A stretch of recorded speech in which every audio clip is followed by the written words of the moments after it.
Hari ini kami sembah Tuhanmu, besok kamu lagi sembah Tuhan kami. Aman toh? Bukan Nabi yang jawab, Pak Gu, Allah yang langsung jawab. Yaitu surah Al-Kafirun yang sering kita dengar. Lakum dinukum waliyadin. Bagimu agamamu, bagiku agamaku. Silahkan lakukan apa yang kamu yakini, kami juga lakukan apa yang kami yakini. Itulah toleransi. Memberikan, mau kau sholat, mau kau akui Tuhanmu 9, Tuhanmu 10, Tuhanmu 1, terserah, saya tidak urusi. Maka kode etik dalam Quran itu dikatakan, jangan kau menghina Tuhan-Tuhan mereka. Itulah toleransi. Bagi saya, bukanlah Ustadz mengucapkan Om Swastiastu apa, nanti salah. Ustadz ya tampillah kamu, Assalamualaikum warahmatullahi wabarakatuh. Ada pendeta di situ, apa? Selamat pagi, salam. Itulah toleransi. Karena kalau semua ucapkan bingung kita, apa agamanya ini orang? Iya kan? Itulah toleransi. Memberikan kebebasan kepada orang menjalankan agamanya. Itulah toleransi. Dalam Islam, Pak Susanto, dalam Islam itu kalau berhubungan ibadah haram. Saya tidak boleh masuk ke gereja lalu bakar lilin. Haram. Kenapa? Itu bagian dari ibadah. Saya tidak boleh masuk ke gereja untuk apa itu? Memuji-muji Tuhan yang ada di situ. Tidak boleh. Kenapa? Karena itu berkaitan ibadah. Tapi kalau saya sekedar datang saja dengar pidatonya Pak Pastor Pendeta, boleh. Intinya toleransi dalam Islam, kalau berkaitan ibadah haram. Kalau berkaitan muamalah, hubungan sesama manusia, boleh. Jaga pos ronda, sama-sama kita jaga kerukunan, boleh. Jual beli, boleh. Silakan, itu tidak dilarang dalam agama. Kalau mau perlihatkan bagaimana toleransinya sebuah agama, lihat konstitusinya. Islam jelas. Lakum dinukum waliyadin. Apalagi dicontohkan oleh Umar bin Khattab ketika penaklukan Palestina sekarang namanya. Datanglah Umar bin Khattab masuk ke Palestina, lalu masuk waktu sholat. Umar bertanya kepada pendeta, Pak Pendeta, saya mau sholat ini, di mana bagus saya sholat? Apa kata pendeta? Silahkan masuk ke gereja sholat. Apa kata Umar? Bukan dilarang saya sholat di gereja ini. Kalau saya sholat di gereja ini, saya takut nanti pasukanku ambil gerejamu. Lebih baik kau tunjukkan saya di mana tempat bagus. Maka ditunjukkanlah oleh Pak Pendeta, itu tempatnya Nabi Isra Mi'raj. Di sini, maka Nabi Umar bin Khattab perintahkan waktu itu bangun masjid sebagai monumen. Di sini Nabi Isra Mi'raj. Mau lagi lihat bagaimana Islam memperlakukan kaum minoritas. Waktu itu Umar bin Khattab sebagai pemimpin, presiden, Amirul Mukminin namanya sekarang. Ada di depan istananya Amr bin As. Amr bin As ini gubernur. Di depan istananya ada rumah gubuk, mengganggu pemandangannya rumah gubernur. Ini tidak enak ini. Masa rumah gubernur ada gubuk di depannya? Panggil Pimpro. Kalau sekarang, hati-hati Pak Gubernur. Banyak Pimpro itu salah main selisih banyak-banyak. Dan banyak penjilat di depan Pak. Siapa? Oh hati-hati Pak. Ini biasa ini yang mendorong gubernur masuk penjara Pak. Nah dipanggil, lain kali kita bahas itu. Datanglah itu. Bagaimana caranya supaya digusur itu rumah? Kita bikin masjid lah, alasan bikin masjid. Panggil si Yahudi, kaum minoritas. Yahudi, ya, Pak Gubernur punya program mau membangun masjid di depan sini. Jual rumahmu. Enggak, kami ganti untung. Bukan ganti rugi. Ganti untung. Misalnya kalau harga rumahmu 10 dirham, kami beli 100 dirham. Enggak mau saya, ini rumahku saya suka. Dalam hatinya kok Pimpro nih banyak juga bicaranya ini. Sudah, mau atau tidak gusur. Gusur rumahnya Pak. Sedih ini orang Yahudi. Maka dia jalan kaki dari Mesir ke Madinah. Ketemu Umar bin Khattab. Waktu itu Umar bin Khattab, jangan bayangkan seperti presiden sekarang ada istananya. Umar bin Khattab lagi tidur di bawah pohon kurma. Tidur seperti ini. Dan bertanya, Tuan, kau tahu Umar bin Khattab? Kenapa? Di mana rumahnya, istananya? Istananya ada rumah yatim piatu. Pengawalnya, fakir miskin dan janda-janda tua. Mana Umar? Ya saya. Oh, Anda Umar. Kenapa kamu? Mau melapor ini. Apa lapor? Itu gubernur Amr bin As, dia gusur rumah saya. Kenapa bisa? Katanya mau bangun istana, saya sudah ditawari ganti untung tapi saya tidak mau. Dia seenak-enaknya saja. Oh begitu? Iya. Kalau begitu kau ambil itu tulang di tempat sampah. Pak Gubernur, Pak Presiden, saya bukan mau cari tulang. Anda usah banyak bicara, ambil aja itu. Ambil itu tulang, lalu Umar bin Khattab keluarkan pedangnya. Dia gores. Dia gores itu tulang dengan pedangnya, dibungkus. Bawa kamu salam saya sama Amr bin As, sampaikan ada salam dari Umar bin Khattab. Bingung ini, Pak, saya jauh-jauh ini jalan kaki bukan mau bawa tulang. Sudah, kau bawa saja itu, sampaikan salamku sama dia. Pulanglah dia sampai di Gubernur Amr bin As. Pak Gubernur, ya, ini saya melapor dari Umar bin Khattab. Ini ada titipannya. Dibuka bungkusan itu tulang. Begitu dilihat Amr bin As, dia pegang itu tulang, gemetar dia, Pak. Jatuh, terkumpul, tersungkur. Saya pura-pura, saya tes Bapak ngantuk atau tidak. Ya, masa tersungkur saya tidak tahu, dokter ini. Dia tambah bingung ini Yahudi, Pak. Tambah bingung, apa maksudnya nih? Saya jelaskan kau. Ini teguran keras dari Umar bin Khattab, Bapak Presiden. Apa maksudnya? Itu tulang, apa pesannya? Sekarang kamu jadi gubernur, tapi suatu saat pasti kau jadi tulang. Maka sekarang kau jadi gubernur, berlaku luruslah seperti garis yang ada di tulang itu. Kalau kau tidak mau berlaku lurus, saya pedangku akan luruskan kamu. Begitu? Iya. Panggil kembali kontraktor. Kontraktor, bangun kembali. Lalu dia bilang, begitu keadilan dalam Islam? Iya, saya hilaf. Dia bilang, ambil sudah ini, saya bangun kembali. Itulah keadilan dalam Islam. Bapak pernah dengar ceritanya kontraktor di gubernur, Pak Gubernur? Kontraktor di akhirat. Belum pernah dengar cerita kontraktor di akhirat. Jadi kan ini kontraktor, Pak. Aku SMS antara penghuni surga dan penghuni neraka. Kata penghuni surga, bagaimana kabarmu di situ, Mas Bro? Dia bilang, nah dia nak jadi sini di blender terus kita. Nggak ada jam istirahat. Bukannya banyak artis di situ. Dia bilang, sudah hancur mukanya di sini. Bagaimana kabarmu di surga? Oh, mantap bro, enak di sini. Bolehkah kami jalan-jalan ke situ? Kata penghuni neraka. Boleh aja sih, tapi bagaimana caranya? Penghuni neraka kan cerdas-cerdas, Pak. Gampang. Masukmu? Begini, kami bikin jembatan dari neraka, kamu juga bikin jembatan dari surga. Kita ketemu di tengah. Setuju? Setuju. Lelang proyek. Keluar pemenang tender. Waktu pekerjaan 3 hari, Pak Gub. Hari pertama, jembatan dari neraka sudah selesai 50%. Hari kedua, tuntas 70%. Hari ketiga, selesai efisien dan efektif. Sampailah dia di tengah di neraka, dari jembatan neraka. Dia intip dari surga, dari neraka di surga. Kenapa belum selesai-selesai? Malah tidak goyang-goyang itu proyeknya. Teriaklah dari neraka, Mas Bro, kenapa kau belum mulai proyekmu? Kami dari neraka sudah selesai, seperti perjanjian sampai di tengah. Apa kata dari surga? Bagaimana mau dimulai? Kontraktor, pengawas, panitia, pemborong, ada semua di situ.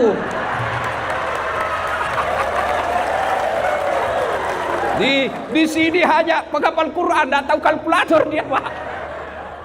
Pak Gub, waktu saya cerita ini, ketawa lah teman saya anggota DPR. Ketawa dia, Pak. Langsung saya bilang, kau pernah juga dengar anggota DPR di akhirat? Jadi Pak Gubernur, masuklah ini anggota dewan dalam surga. Dilihat sama Pak Imam. Kenapa itu anggota dewan masuk dalam surga? Dia datang protes ke malaikat penjaga surga. Malaikat, kenapa bisa masuk itu? Saya tahu dia korupsi itu waktu di dewan. Apa kata malaikat? Tidak usah kau ribut, dia cuma reses.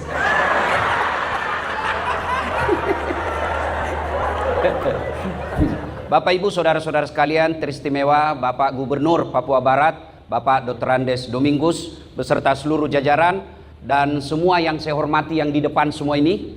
Kalau saya sebut tidak ceramah tapi namanya ngabsen.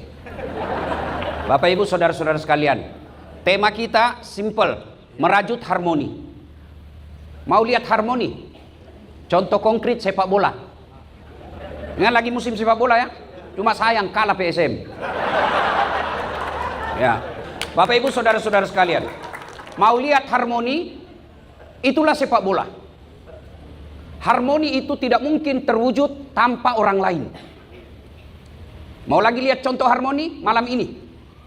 Coba lihat, sehebat apapun saya ceramah, mesti ada yang nonton. Bayangkan kalau saya ceramah di sini 2 jam berapi-api sendiri. Lewat Bante, sudah beleng-beleng betul itu Ustaz itu. Iya kan? Tidak ada orang jago sendiri. Maka tidak mungkin kita bisa harmoni tanpa menghormati orang lain. Tidak mungkin. Ini acara bisa berjalan karena kita kompak. Meskipun kita beda. Ada pendeta, ada biku, suhu. Dan suhu ini harus, saya yakin, harus lebih kuat imannya daripada ustadz. Kenapa? Kalau saya, umat saya Pak, tutup rambut. Betisnya pun susah dilihat. Tapi kalau masuk gereja, banyak yang pendek roknya. Iya kan? Di sini kenapa bisa sukses ini acara? Karena kita kompak. Sehebat-hebat apapun panitia, kalau tidak didukung sama pemerintah, tidak jalan Pak. Saya hormat kepada panitia. Sepanjang jalan saya berpikir dari Indonesia, dari Makassar, kenapa pemerintah tidak menggagas ini? Kenapa Departemen Agama tidak menggagas ini? Kenapa mesti digagas oleh istrinya Pak Yanto? Hebat ini Bapak ini, luar biasa ini Bapak. Sudah kaya baik lagi Pak. Tapi biar Bapak kaya kalau pelit, tidak ada gunanya. Alhamdulillah Bapak kaya, dermawan, peduli. Maka jadilah ini acara. Dan acara ini tidak bakal terjadi kalau tidak ada panitia.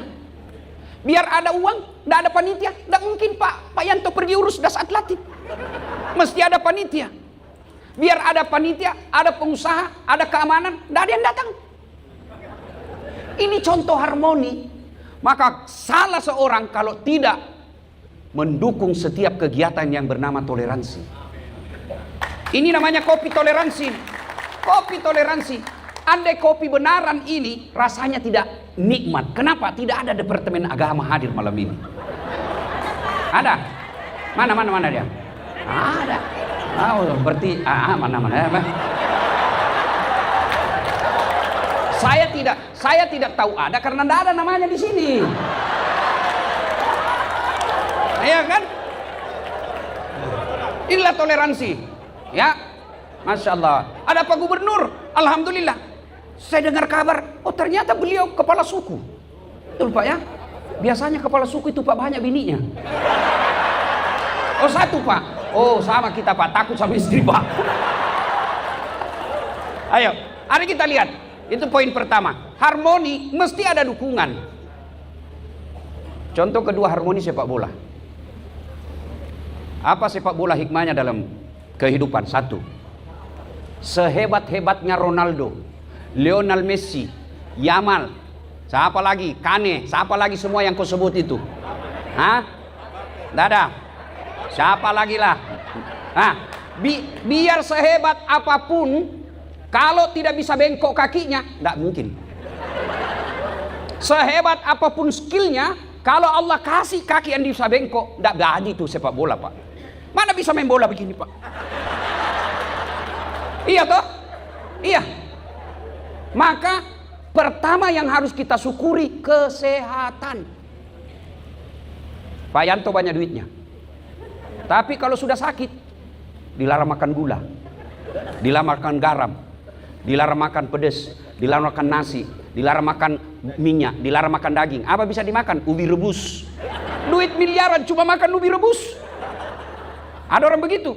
Ada, kita lihat. Maka alhamdulillah kita ada duit, semua bisa dimakan. Tidak ada duit, semua bisa dimakan. Daripada banyak duit, tidak ada bisa dimakan. Maka kita ucapkan alhamdulillah. Bapak Ibu semua punya handphone. Iya kan? Apa handphone itu mahal? Bukan Pak. Apa yang mahal? Mata. Telinga. Bapak saya kasih, Pak Gubernur, saya kasih handphone iPhone 17 Max Pro 2 tera Pak. Gratis Pak. Mau Pak? Tapi begitu saya kasih langsung tuli. Rusak lagi nih HP. Berarti yang mahal bukan HP-mu. Apa yang mahal? Telinga. Allah kasih gratis. Hebatnya lagi nih telinga Pak Gub, dia bisa bedakan mana suara istri, mana mantan. Iya toh? Bayangkan kalau tidak bisa dibedakan, dikira istri ternyata mantan Pak. Atau dikira mantan, ternyata istri. Disebutlah semua masa lalu dengan mantan, ternyata istri yang terima. Maka kita ucapkan alhamdulillah. Kalau dalam Islam saya tidak tahu, mungkin haleluya lah barangkali. Iya kan, kita ucapkan segala puji hanya milik Allah. Mata Pak, ini kamera nih, tuh kamera yang saya bawa tuh mahal Pak. Iya, ratusan juta. Apa itu yang hebat? Enggak, biar Bapak punya uang harus punya skillnya, ilmunya. Biar Bapak punya uang enggak punya skill, enggak bisa pakai Pak. Photostat, setengah badan. Betul, jadi setengah badan, pusat ke bawah. Iya toh? Punya duit, mesti punya skill juga Pak. Tapi alhamdulillah, Allah kasih kita mata, autofokus. Nggak perlu Bapak putar-putar. Siapa ya? Dan hebatnya lagi Pak Yanto, dia bisa bedakan mana istri, mana sekretaris. Coba kalau udah bisa dibedakan mana istri, mana sekretaris. Tak tukar-tukar istri Pak. Kenapa malam minggu lelen rasanya ini? Ternyata Satpol PP. Iya, maka kita ucapkan alhamdulillahirabbil alamin. Bagi orang Islam, bagi agama lain saya tidak tahu. Kalau bagi orang Islam, alhamdulillahirabbil alamin, bahasa Indonesianya segala puji hanya kita kembalikan milik Allah. Mata, belum lagi ibu-ibu ini mau cepat kaya. Nah, mulai mikir kau itu. Mau jual jantungmu. Oh mahal itu. Pergi ke Tiongkok, itu jantung bisa 4 miliar harganya. Ginjal, Masya Allah, ini ginjal Pak. Bapak makan demi Allah, itu ada racun dan mata tidak bisa besakan. Contoh, konro, saudara, palumara, masuk semua. Tapi ada racun di situ. Siapa yang memisahkan? Kalau racun, dia keluarkan melalui 3 cara. 1, nafas. 2, tek. 3, iya. Maka kalau orang rusak ginjalnya, ciri fisiknya hitam badannya. Kenapa? Penuh racun. Allah kasih kita ginjal 2 Pak, gratis, nggak perlu bayar. Bapak jual bisa 2 miliaran harganya di pasar gelap, jual budi badan. Itu 4 miliar sudah itu Bu. Tambah jantung 8 miliar. Mau lagi lebih konkret? Ibu-ibu pernah lihat orang ada kawat di giginya? Ada juga mama sudah 50 pakai kawat. Aduh. Saya kaget Pak Gub. Saya lagi ngajar public speaking di Unhas, pidato. Tiba-tiba ada mahasiswa saya, pakai kawat gigi. Saya bilang, apa namanya itu Dek? Behel. Oh, mahal itu. Ini 40 juta Ustaz. 1 kali umroh disimpan di giginya Pak. 1 kali umroh disimpan di giginya Pak. Saya bilang, Dek, kok kira itu behelmu mahal? Bukan. Apa yang mahal? Gigi. Biar kamu pasang behel harga 30 juta, 50 juta, 100 juta, nggak ada gigimu. Apa kamu kawat? Dan hebatnya lagi di gigi Pak, tumbuh dan panjangnya dibatasi. Pernah enggak Bapak bayangkan bagaimana seandainya gigi tumbuh seperti rambut? Gondrong semua sudah bulut. Enggak bisa lagi jadi pembicara hebat kalau maka kita ucapkan alhamdulillahirabbil alamin. Dan yang lebih penting setelah sehat, Indonesia kita rukun. Kita rukun, ini nikmat Allah Pak. Lihat itu Arab, saudara-saudaraku sesama muslim. Lihat itu Arab, bahasanya cuma satu, bangsanya cuma satu. Arab sampai sekarang masih berkelahi. Di Indonesia Pak, bahasa kita luar biasa. Di Papua aja berapa bahasa. Di Sulawesi Selatan bahasa berapa bahasa. Di Jawa berapa bahasa. Agama kita beda-beda, suku kita beda-beda. Alhamdulillah kita bisa rukun. Maka saya heran kalau ada anggota DPR pergi reses studi banding kerukunan. Ngapain kau pergi luar negeri kerukunan? Mereka yang harus belajar kerukunan di Indonesia. Makanya ada lagu dari kecil, dari Sabang sampai Merauke berjajar pulau-pulau, Sambung menyambung menjadi satu, itulah Indonesia. Indonesia tanah airku, aku berjanji padamu menjunjung tanah airku Indonesia. Itu lagu-lagu dulu Pak, diajarkan ke anak-anak kita. Sehingga kita setelah besar melihat orang berbeda biasa Pak. Dari kecil kita diajarkan. Sayangnya pemerintah tidak mendamaikan lagi, mempopulerkan lagi lagu-lagu seperti ini. Kita disuruh untuk menjaga toleransi, tapi pemerintah mestinya ajarkan kembali nilai-nilai toleransi di kelas. Apa itu? Pendidikan moral Pancasila, ajarkan itu.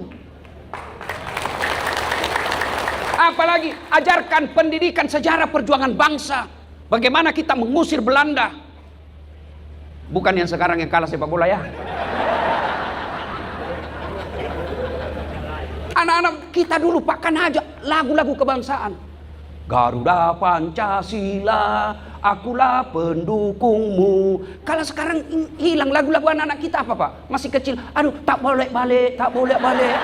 Apa lagu? Apa itu tak boleh balik, tak boleh balik?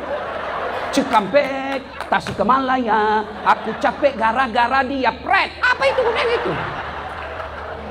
Nyanyi pula ibu-ibunya, putar ke kiri, nona, putar ke kanan. Apa sama kau dapat itu kiri kanan, kiri kanan? Apa ibu ketawa karena ibu suka lakukan juga itu? Ya, maka Bapak Ibu saudara-saudara sekalian, kita bersyukur kepada Allah karena kita sehat dan aman. Maka setiap kita wajib memelihara keamanan ini. Mari kita lihat lagi dunia sepak bola. Sehebat-hebatnya Lionel Messi, kalau tidak didukung oleh 10 temannya, tidak jago Pak. Sehebat-hebatnya Lionel Messi, meskipun lawan PSM 11 orang remuk Pak, hancur itu Lionel Messi Pak. Artinya apa? Orang Pak, kalau dia lemah, tidak jago sekalipun, kalau dia kompak pasti kuat.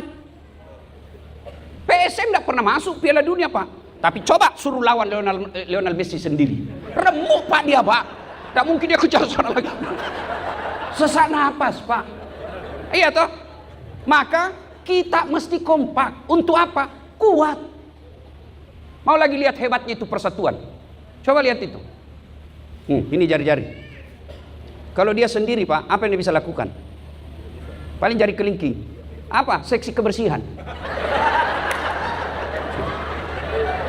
Tapi kalau dia kompak 5, jaga. Kau ganggu istriku, saya tinju kepalamu. Maka kompak Pak. Kekuatan kita di Indonesia persatuan. Itulah sebabnya pendiri Republik Indonesia ini menulis dalam konstitusi kita, disebut pembukaan Undang-Undang Dasar. Di alinea terakhir ada 5 panca, namanya Pancasila. 5 di antara Pancasila itu, yang ketiga persatuan Indonesia. Saudaraku kaum muslimin, kalau ada yang mengatakan ini Islam Indonesia ini negara togut, sini saya ajarkan kau bagaimana Islam di Indonesia. Kita bersyukur di Indonesia. Coba lihat saudara-saudaraku kaum muslim, tidak adalah kenyamanan nikmat beragama seperti di Indonesia.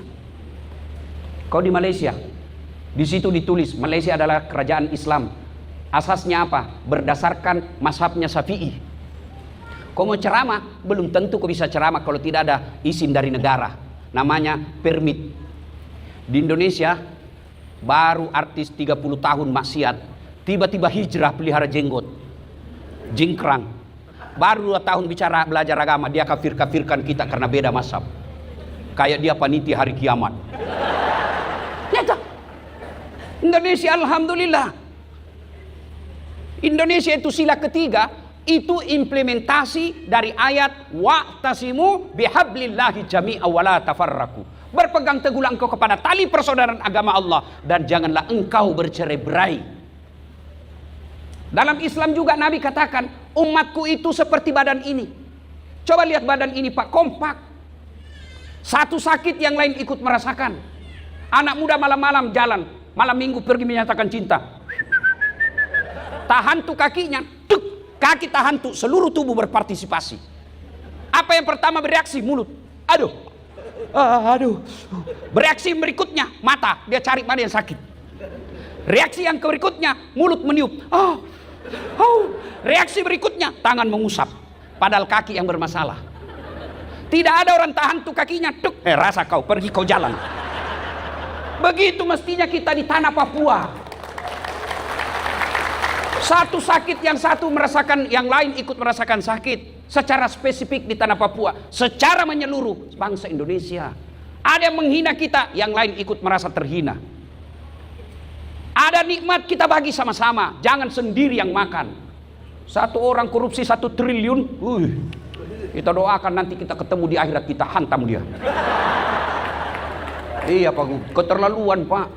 Satu orang korupsi 1 triliun. Kita aja pegawai negeri, lihat saldo kita 100 juta sudah kayak kesurupan Pak. Gembira betul kita lihat 100 juta, kayaknya tidak masuk akal kita punya uang 100 juta. Mereka 100 juta dia pakai bercanda dan berzina. Nah, makanya saya bilang tadi sama pendeta, bersuaralah semua tokoh-tokoh agama. Jangan cuma gaspol ustadz. Gaspol semua Pak. Kami takut minoritas. Kalau bicara kebenaran Pak, tidak ada istilah minoritas. Semua pasti mendukung kalau kita bicara kebenaran. Bapak Ibu saudara-saudara sekalian, nikmat itu maka kita jaga dengan nikmat persaudaraan ini. Bagaimana cara memeliharanya? Ya seperti inilah Pak. Kita datang alhamdulillah. Maka saya berharap, karena ini saya lihat volume 3, kepada panitianya kita doakan Pak Yanto beserta keluarga dan bisnisnya sukses. Makin lancar usahanya supaya bisa pindah lagi ke provinsi lain. Dan insya Allah Pak, tidak ada orang bangkrut kalau untuk kebaikan Pak. Tidak ada. Yang bangkrut gara-gara selingkuh. Diperas Pak sama pacarnya. Kalau kau tidak belikan saya ini, saya share ini di Facebook, hancurlah kita Pak. Tapi kalau untuk derma Pak, tidak ada orang bangkrut. Dan ini yang dinikmati hartanya Bapak. Banyak orang nikmati. Kalau kaya pelit, tidak ada gunanya Pak. Jangankan mati, hidup aja orang masih doakan kita Pak, kalau kita pelit. Kalau orang dermawan Pak, sudah mati pun orang masih ingat. Doakan dulu ini, baik dulu waktu hidup di dunia, selalu sponsor acara, doakan. Padahal sudah 10 tahun meninggal orang masih ingat. Tapi kalau pelit Pak, masih hidup didoakan sial. Lewat mobilnya, mudah-mudahan tabrakan, pelit betul. Alhamdulillah Bapak Ibu saudara-saudara sekalian. Ayo kemudian kita belajar lagi. Nilai harmonisasi dari sepak bola. Tadi sudah sehat. Yang berikutnya apa? Dalam dunia sepak bola ada aturan Pak. Ada aturan. Ada aturan yang sangat ketat. Handsball, offside, free kick, tendangan bebas, kemudian penalti. Dalam Islam ini namanya syariah. Dalam bernegara namanya hukum. Negara bisa hancur Pak kalau hukum dipermainkan. Maka kita ingatkan para aparat hukum. Kamu boleh mempermainkan hukum di dunia, tapi kau tidak mungkin bisa lolos di akhirat kelak. Sayangnya banyak penegak hukum tidak percaya akhirat.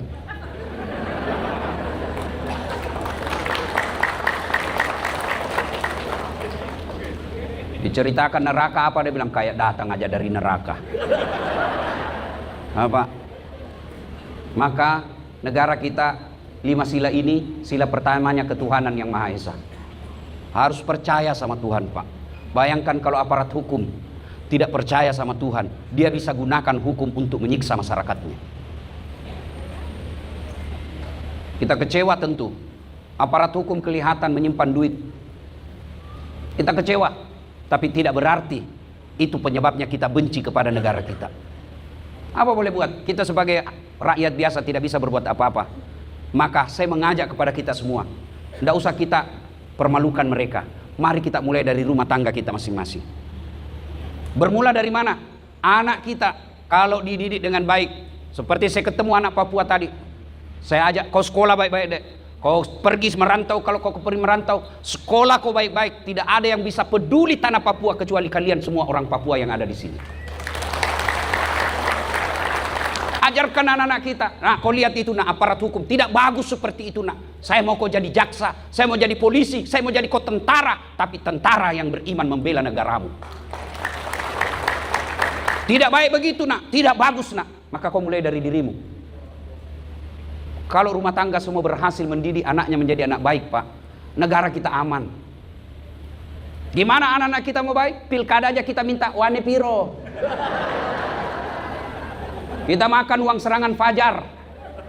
Sebelum kampanye, sebelum pilkada, pilpres, saya kemana-mana tabligh akbar. Jangan terima uang sogo. Kau tidak akan kaya dengan 300.000. Dan kau tidak akan miskin dengan menolak 300.000. Tapi 300.000 itu kalau kau terima, menentukan masa depan bangsamu. Dan kau lihat hasilnya anggota DPR yang menyogok. Lihat hasilnya. Orang lagi susah cari lapangan kerja, dia joget-joget. Sudah dihancurkan rumahnya. Semua aparat negara, petinggi-petinggi negara taubat lagi. Sudah itu kesurupan lagi. Maka kita mulai dari rumah kita masing-masing. Bapak-bapak, mulai dari diri kita masing-masing. Pemilu adalah modal utama mendirikan negara ini. Memperbaiki negara ini bagi kita negara demokrasi bermula dari pilkada, caleg dan pilpres. Jangan terima uang sogok politik. Jangan kau terima serangan fajar. Tapi apa dia bilang? Ini bukan serangan fajar, Ustadz. Ini sedekah subuh. Pret. Sudah habis waktu. Ya.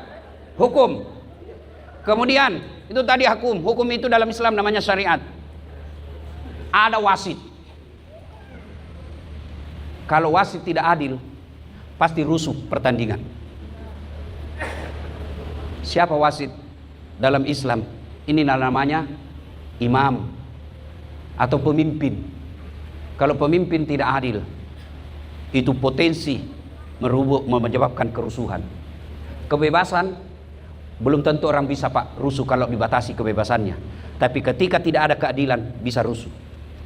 Mau contoh, dalam penjara itu tidak ada kebebasan dalam penjara Pak. Tapi mereka tidak ribut. Tapi kapan di penjara ribut? Kalau ada satu dikasih kopi, ada satu dikasih tempat tidur, ada satu dikasih AC, diperlakukan khusus, tidak adil, biasa ribut, bakar penjara. Maka keadilan ini penting. Maka dalam Islam kalau khutbah Jumat selalu disampaikan, berlaku adillah mulai dari berpikirmu. Berpikir sudah adil Pak. Adil ini sangat penting. Ketika tidak adil, maka kehancuran pasti akan tertimpa. Sayangnya, sila keadilan sosial bagi seluruh rakyat Indonesia baru sekedar konstitusi tertulis, belum implementasi. Cuma kalau kita bicara begini dianggap musuh negara. Bukan kami cinta negara Pak. Bagaimana kami mencintai negara? Kami koreksi ketika salah. Diluruskan, bukan kami benci, tapi kita luruskan. Kenapa? Karena kami ingin negara ini baik. Di sini kami hidup, di sini kita mencari nafkah, di sini kami berdakwah, di sini kami ingin dikubur secara terhormat di tanah Indonesia ini. Maka ketika kita mau mengoreksi, jangan lagi dianggap musuh negara, apalagi sampai diusir keluar. Inilah cara kita. Ini tidak enak didengar, tapi ini bagian dari cinta kita kepada negara. Kenapa kami harus ngomong begini? Anggota DPR tidak ngomong. Coba kalau anggota DPR ngomong, ngapain kita ngurus? Lebih kami dakwah dari masjid ke masjid. Tapi anggota DPR tidak ngomong. Coba kalau anggota DPR ngomong, ketua komisi, ketua fraksi, ketua partai ngomong tentang ketimpangan negara, ngapain mahasiswa turun ke jalan? Lebih baik mereka kuliah baik-baik, sarjana dia kuliahkan, dia bantu orang tuanya. Bapak ibu saudara-saudara sekalian, pada akhirnya kerukunan bukan slogan, tapi kebutuhan kita semua. Kerukunan, harmoni bukan sekedar ucapan, tapi memang harus kita laksanakan karena semua kita membutuhkannya, apapun agama, suku dan bangsa. Demikian sebagai pengantar, mudah-mudahan ada manfaat.